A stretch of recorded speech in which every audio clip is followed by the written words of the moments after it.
Good morning and welcome to my first wildlife photography video. I'm currently sat in the hide at Yorkshire Photography Hides, Charlie's hide, which is focused around Kestrels. We've been here about an hour, me and the wife, and we've already had a visit from both male and female at the same time, and they're both currently sat in the tree a few metres away from us. Now, the weather's crap.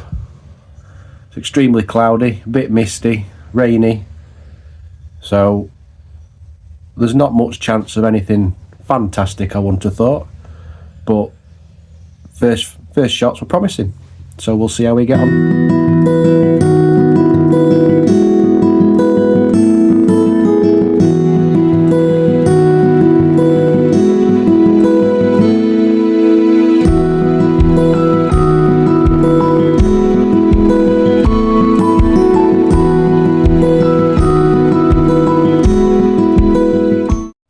Pro tip, do not leave the door slightly open, as we've just had Roland Rat try and come in.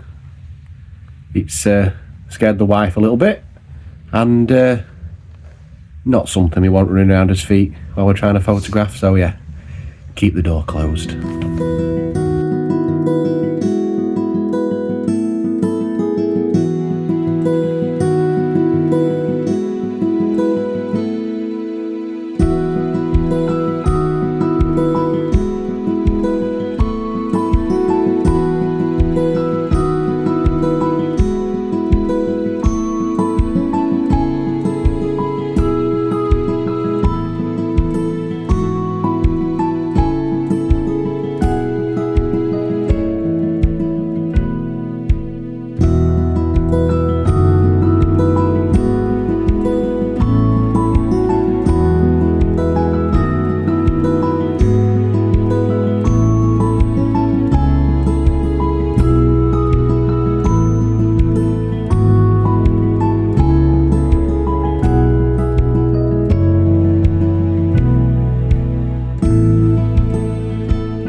So while there's a little bit of a lull in the activity, I'll give you a little bit of a look round.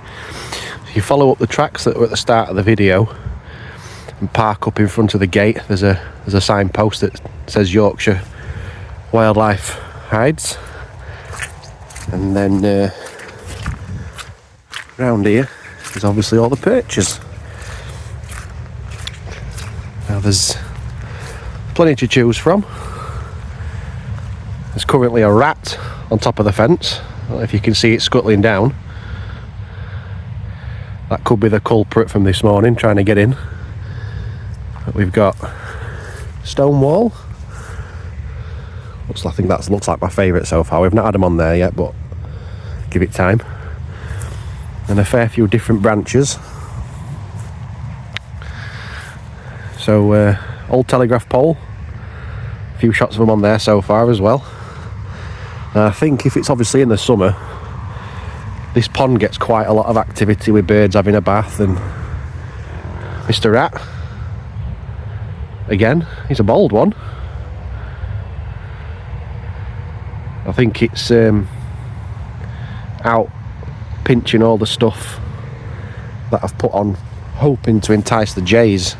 So we'll see. But yeah, back to this pond. I think in the summer, from what I've seen online, it gets quite a lot of activity from birds coming to have a bath and what have you.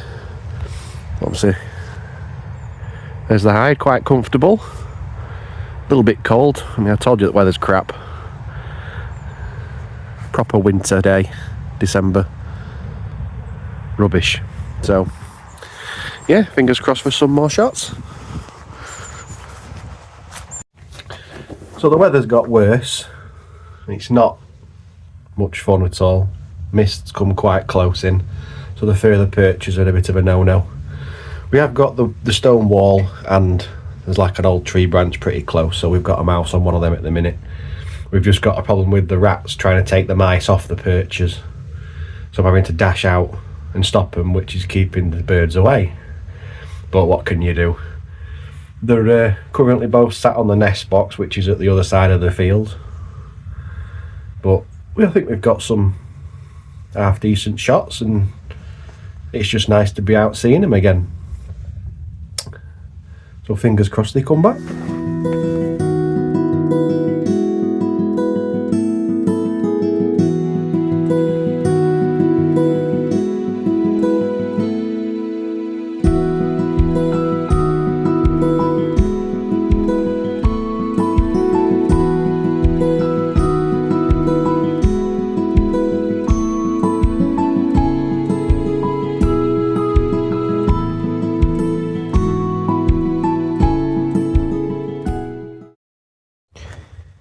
You can see the little male has turned up right onto the post in front of the hide.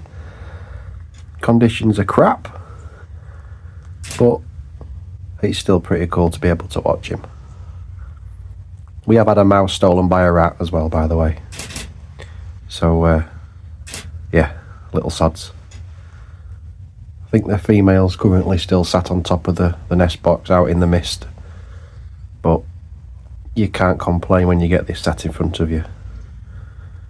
Fantastic.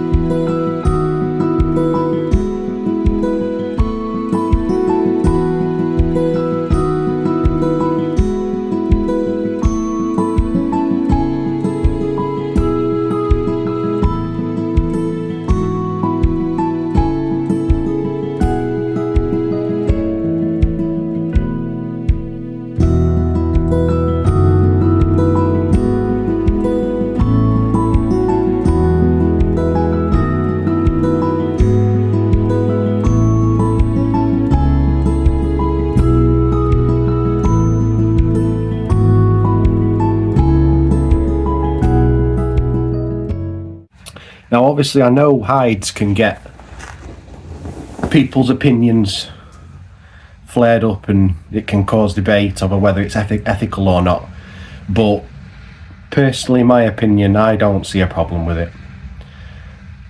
In my eyes and from my point of view, I don't see it as much different as feeding the garden birds you get at home, especially this time of year when all manner of wildlife are struggling. You know, winter, there's probably not much food about. Plus, you know, it's giving these kestrels help in the spring when they're raising chicks, and I can imagine they fledge a fair few every year. So it's boosting numbers. But I must say, this is definitely one of the better hides I've been to over the years. It's comfortable, you know, it's well set up.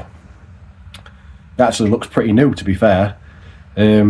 There's bench behind for all your belongings, your bags, camera bags, snap bags, food, coats, blankets if you need to bring one, which I recommend doing this time of year because my wife is absolutely frozen to death. But what's what you're getting it in winter in a hide. You're not moving about and you can't help but get cold. There's good sight lines for every single perch. It's a brilliant hide, and I must say we've thoroughly enjoyed it.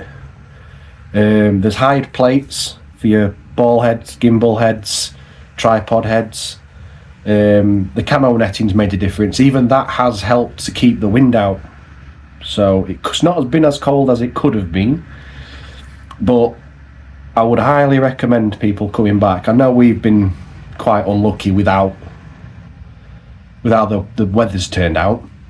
You know, it's been crap since this morning, it's crap now, and it's more than likely going to be crap for the rest of the day. But what can you do? It's winter, it's December, it's England, so there's not a lot we can do about that apart from moan. I do think some of the shots have turned out quite atmospheric, with it being foggy. It's been challenging, I will admit, but it has definitely been enjoyable to get this close to kestrels again after quite a few years of not being in a kestrel hide. It's been brilliant. So again, I highly recommend people have a look at this hide. Charlie's Hide for kestrels. There's two others advertised on the website as well. I can't remember the names, but there's one that seems to offer foxes and badgers in summertime, which hopefully might get the chance to come back and visit. And there is a woodland birds hide as well, which are always fun to visit. It seems like they get an absolute massive range of visitors to that sort of hide. So hopefully sometime when things are a bit warmer, there's a bit more activity, I think we'll come back and give some of the other hides a go. Yeah, it's been a good morning. It's getting too dark now. I mean, my phone's struggling to get the light in here as it is. So we're gonna pack up, head off home, get kettle on, and do some editing. So I hope this video turns out quite well. As I say, the weather's played a massive part in the results, especially the photos. But you know, I've always got Topaz denoise software up my sleeve. I can always chuck a few photos into that if needs be. But thank you for watching. I hope it's been entertaining. Fingers crossed any wildlife photography videos in the future do turn out better than this, as I'm hoping the weather will be on our side. So thank you. Like, comment, subscribe, and hopefully I'll see anybody who's watching in the next video. Thank you. Bye.